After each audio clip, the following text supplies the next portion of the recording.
Tulog ako katabi ito, mama.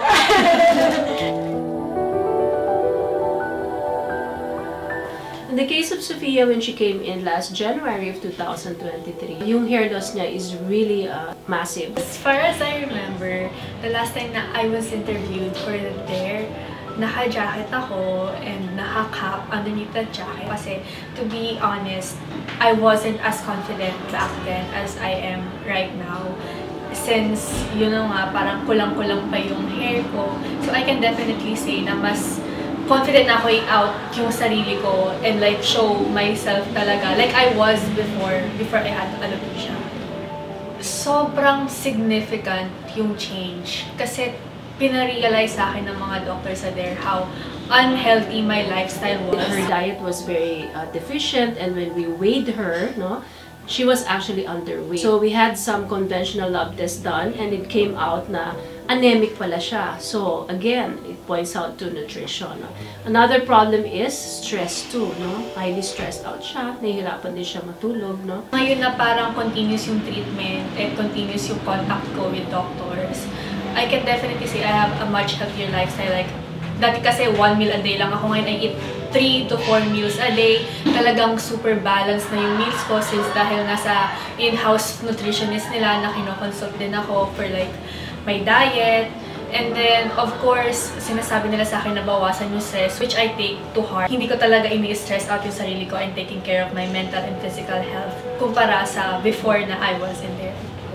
Actually, I went to like 2 or 3 other clinics or mga derma na pinakonsult ko before I got sa there. Sa there kasi, yung unang consultation pa lang sa akin, yung pinaka-prior na consultation, medyo nakakapagpagaan agad siya ng loob. Kasi parang may pinakita agad sila sa akin sa tablet nila na na parang, ito yung mga naging past patients namin and ito yung naging results nila. And medyo, dahil nga doon, medyo nakampante rin ako.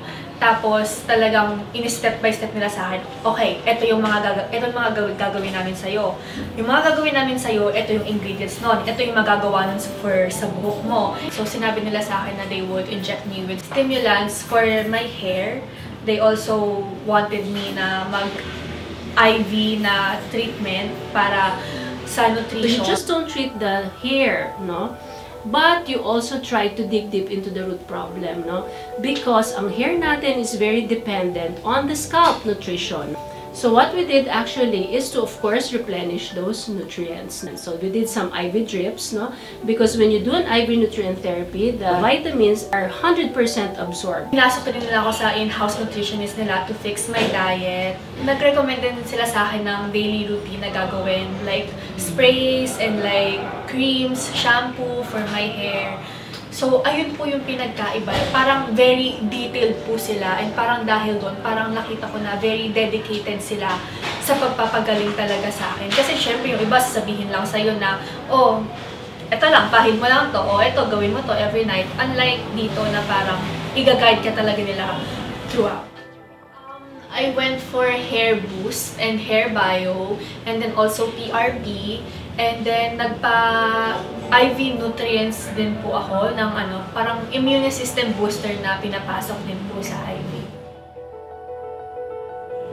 I actually am recommending their clinic na po sa mga nagtatanong sa akin dahil may mga nagtatanong din po sa akin na nagka-alopecia din daw po sila. And talagang sinasabi ko talaga, huwag kayo sa akin magtanong.